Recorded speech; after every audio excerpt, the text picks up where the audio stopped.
étant donné l'aggravation de l'état sanitaire du pays, j'ai pensé dès jeudi, et encore plus hier soir, qu'il fallait reporter cette élection, parce que vous voyez bien que c'est pas logique de multiplier les mesures d'interdiction et en même temps d'organiser le vote. Voilà pourquoi moi j'ai défendu l'idée qu'il fallait annuler et reporter.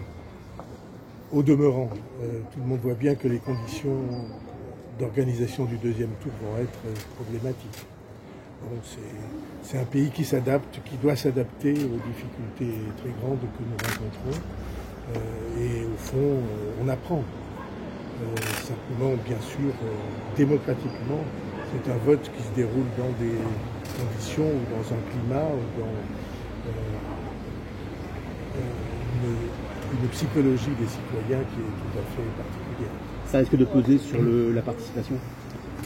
Alors, ça pèse déjà sur la participation, puis ça pèse naturellement sur l'équilibre du scrutin. Tout le monde voit bien que ce n'est pas exactement ce qu'on imagine pour une élection municipale classique. Donc les pouvoirs publics vont devoir se poser cette question dans les jours qui viennent. Les mesures ont l'air d'être bien appliquées, ceci dit, les mesures de protection à l'intérieur du bureau de vote? On fait exactement tout ce qu'on peut faire. On fait des files d'attente à l'extérieur.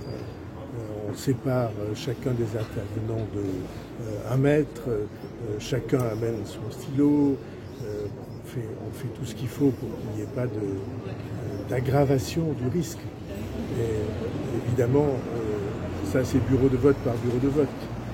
Mais vous voyez bien que le climat de cette élection est si particulier que, évidemment, c'est une question pour les autorités. Est-ce qu'on peut dire qu'aujourd'hui,